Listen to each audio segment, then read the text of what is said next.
যারা আমাদের মাথাপিছু আয় প্রতি বছর নাম হলো কুয়েত, মধ্যপ্রাচ্য বা মিডল ইস্টের একদম মধ্যপ্রাচ্যের দেশ। আর এর ঠিক ভৌগোলিকভাবে দেশগুলি অর্থনীতি দেশগুলি। কুয়েত এমন একটি বান্য দেশগুলির সাথে বাণিজ্য করার ক্ষেত্রে একটা প্রবেশদ্বার, শুধুমাত্র মধ্য আর ঠিক তার 2 সপ্তাহের মধ্যেই এই সফর, সেটা কিন্তু যথেষ্ট একটা কুয়েতের সাথে সুসম্পর্ক বজায় রাখতেই হবে। আরো একটা বিষয়, কুয়েতে আরো একটা বড় কারণ রয়েছে। কুয়েত 2035 সালকে একটা টার্ম বিষয় উঠে আসছে, তা নিয়ে আপনারা দেখতে থাকুন আমাদের ভিডিও। আর যদি একটি দেশ যেখানে মাথাপিছু আয় 24 লক্ষ টাকা প্রতি বছর, মানে মাসে প্রায় 2 লক্ষ টাকা, সেখানে আমরা ভারতীয় যারা আমাদের মাথাপিছু আয় প্রতি বছরে 2 লক্ষ টাকা, এমন একটি দেশ যেখানে 43 বছর পর আমাদের দেশের প্রধানমন্ত্রী যেতে চলেছেন, তার পেছনে রয়েছে বেশ কিছু কারণ। অবশ্যই ভারতীয়দের স্বার্থ জড়িয়ে রয়েছে। আর এই আজকের ভিডিওতে আপনি জানতে পারবেন যে বিশ্বে কোন ধনী দেশে ভারতবর্ষের প্রধানমন্ত্রী দুদিনের সফরে গেছেন। সেই ধনী দেশটির নাম হলো কুয়েত, মধ্যপ্রাচ্য বা মিডল ইস্টের একদম মাঝখানে অবস্থিত। আপনারা দেখতে পাচ্ছেন যে ঠিক এই অংশের দেশগুলোকে বলা হয়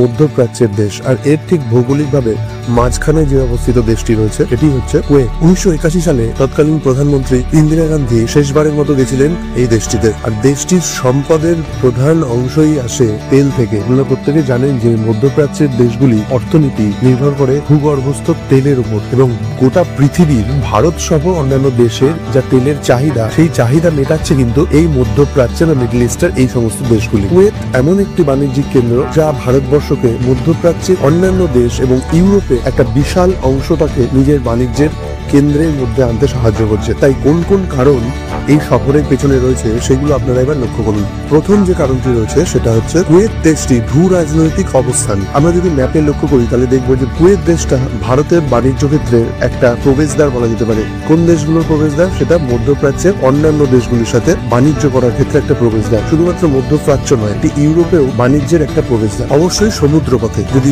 জলপথে বাণিজ্য করতে হয়, ভারতবর্ষকে অনেকটা ঘুরপথে গিয়ে ইউরোপের এবং মধ্যপ্রাচ্যের অন্যান্য কান্ট্রিতে পৌঁছতে হবে। কিন্তু এই ভারতবর্ষ থেকে কুয়েত সরাসরি যদি যে জলপথটা রয়েছে সেটার মাধ্যমে যাতায়াত করার ফলে অনেকটাই সহজে কাজ করা যাচ্ছে, যার ফলে পরিবহন খরচ কিন্তু অনেকটা কমছে। সুতরাং বাণিজ্যিক ভাবে এটা অত্যন্ত গুরুত্বপূর্ণ। আরো একটা কারণ সামরিক সহযোগিতা। বর্তমানে একটা উত্তপ্ত পরিস্থিতি আমরা দেখছি গোটা বিশ্ব জুড়েই। প্রতিটি দেশেই একটা অশান্ত পরিস্থিতি চলছে, সেটা দক্ষিণ এশিয়া হোক, এমনকি ইউরোপিয়ান কান্ট্রিগুলো হোক। এবং কিছুদিন আগেও আমরা দেখলাম সিরিয়ায় যে একটা নক্ষত্র পতন, একটা যুগের অবসান হলো, আর ঠিক তার 2 সপ্তাহের মধ্যে এই সফর, সেটা কিন্তু যথেষ্ট একটা তাৎপর্যপূর্ণ। তাহলে সামরিক ক্ষেত্রে ভারতবর্ষকে এমন একটা পদক্ষেপ অবিলম্বে নিতে হবে যেটা আগামী দিনগুলোকে ভারতকে সুরক্ষিত রাখে। তাই জলপথেও ভারতকে সুরক্ষার দিক থেকে একটা স্ট্র্যাটেজিক পদক্ষেপ নিতে গেলে কুয়েতের সাথে সুসম্পর্ক বজায় রাখতেই হবে। আরো একটা বিষয়, কুয়েতে প্রায় 10 লক্ষ ভারতীয় বাস। এই প্রবাসী ভারতীয়দের সুরক্ষা দেওয়া কিন্তু ভারতের একটা কর্তব্য বা দায়িত্বের মধ্যে পড়ে। আগামী দিনে তাদের উন্নয়নের বিষয়েও আলোচনা হতে পারে বলে মনে করা হচ্ছে। এই সফরের আরো একটি বড় কারণ রয়েছে। কুয়েত